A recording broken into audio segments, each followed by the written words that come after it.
I'm really sorry about this, but this is something that you need to watch before you listen to what I have to say.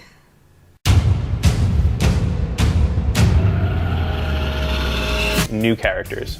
X-Men is supposed to be something that is, you know, important to the now. And so what is more now than Zoomers? One of them has a TikTok.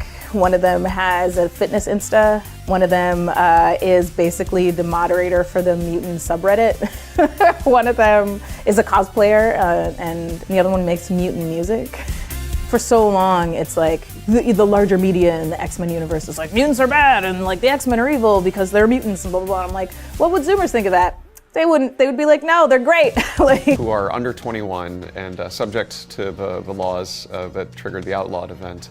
This new law is making it illegal to be a vigilante under the age of 21. Because she helps him, she ends up in the crosshairs of this new outlawed law, and she inherited from her grandfather a magic backpack of divine origin. Screen time is a internet kid taken to its sort of logical conclusion. As a youth, he was exposed to his grandfather's experimental internet gas, and that has patched him permanently into the World Wide Web. Snowflake and Safe Space are the twins, and their names are very similar to screen time. It's this idea that these are terms that get thrown around on the internet that they don't see as derogatory, to take those words and kind of wear them as badges of honor. Safe Space is kind of a big, burly, sort of stereotypical jock. Snowflake is non-binary and goes by they, them. Snowflake has the power to generate individual crystallized snowflake-shaped shurikens. B-negative also is obviously a pun. It's a blood type, which is great for a vampire character. And it's also a proud ownership of the idea of having a bad attitude. We want it to have big, colorful characters, personality clashes, romance, a diverse cast, which is something that the New Warriors titles have always strived to make a priority. Every New Warriors comic has always felt like a reflection of the year that it came out. And I don't think we're worried about being dated. I think we're way more interested about it being now. One of the things we've always done is be able to use our franchise platforms to explore the creative potential of the Star Wars galaxy. And so what if publishing was more of an incubation place and bring in great talent and just let their imaginations roam free? We put together a really unique writer's room where we had diverse voices with very different opinions about Star Wars. We all love Star Wars, but we're all coming at it from very different places. This has been a very free environment for everybody to just throw things out there. We've all done lots of storytelling, but this is unique and really special. The idea that this thing has been simmering for so long. It's the secret history of the galaxy. Yep, it goes way back to the beginning of Star Wars. We gave them essentially a blank slate. What would you like to tell? The cool thing about this is that there's going to be a story for every Star Wars fan. It's really fun to be able to keep readers on their toes. This era is ripe for storytelling. Welcome to Gotham High, where everyone worships the rich and the beautiful. And no one is richer or more handsome than Bruce Wayne. He doesn't have friends, he has followers. My friend Jack Napier has nothing to his name, except good looks and a wicked sense of humor. The problem is that I love them both. I'm Selena Kyle, that girl next door. And in my opinion, a triangle is a perfect shape. I'm sorry for putting you through that, but this is what the comic book industry standard is becoming, and I hate it. I hate it with a passion. I feel like all they're trying to do is bring in new, fresh blood, and they're completely and utterly forgetting about their old, loyal comic book readers.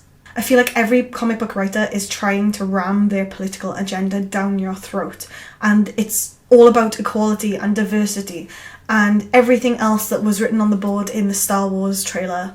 But I just think that they're missing the point. They're missing why people loved the old characters so much. And yeah, we're sick of reboots. We had a great thing before. We had a great storyline. And when we're finished with that character, you should make new, exciting characters with new storylines. They need to go through the hero's journey.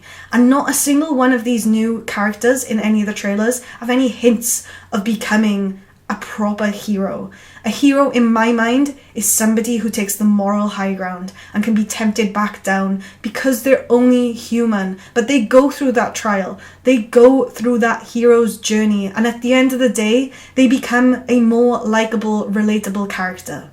A hero in my mind is just somebody who I can look up to, somebody who I can say I want to be like, and not just because of their superpowers, but because they are a person that has something that I'm missing, that I'm lacking. And none of these characters have anything like that. Yeah, they've got TikToks, yeah, they cosplay, yeah, they're part of Reddit, yeah, they're non-binary, yeah, they're gonna use derogative terms as a badge of honor.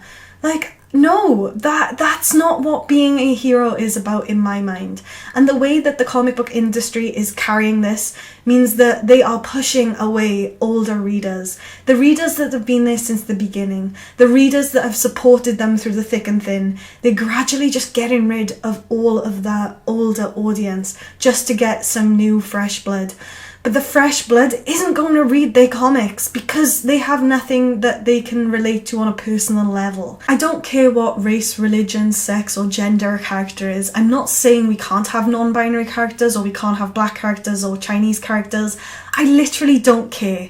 All I care about is having a really well-defined story and a better written character. I need a character that is written extremely well, that has high morals, that's somebody that I can look up to, somebody who can be my role model. And that is all that comics have ever been for me. And this is why the comic book industry is declining. It's really, really fragile at the moment. And every time we say something about the characters, the writers, they seem to double down. They seem to make it more about being oppressed rather than making good storylines. I'm not going to be wasting any of my time on any of the new comic books that are coming out. I'm going to be taking my time and my money and I'm going to be investing them into Kickstarter. I'm going to be having a look at Image, Top Cow, Dark Horse, and even IDW and see if they're creating anything more exciting, new, and relatable. I want to see new things coming out and I want to support the comic book industry any way that I can without supporting this garbage. This is pretty much all I have to say on this topic because I don't want to support a comic book industry that doesn't care about its readers. I want to support a comic book industry that cares about the people reading it and cares about creating great stories. And as far as this goes, if this is the new industry standards, that's it, that's me out. I can no longer call myself a comic book fan. I collected older comics, but I can't collect any new comics unless I can find a new series with good writers and good creators. But apart from that, I don't feel like I have to say an awful lot. Everything that I've put at the beginning of the video in the trailers of comic books that are coming out pretty much says where this comic book industry is going to go in the future. And that isn't something that I really don't want to be a part of. I'm not a fan and I just don't enjoy it. So that's pretty much it from me. My last comic book video, unless they can create something good. And I know they can do it, and I still believe in them, even though a lot of people are losing faith very, very quickly, especially with the amount of comics that they're releasing in a short time period with all very, very similar agendas. So that's pretty much it for me. So thanks very much for watching. Don't forget to like, comment, and subscribe. Bye, guys.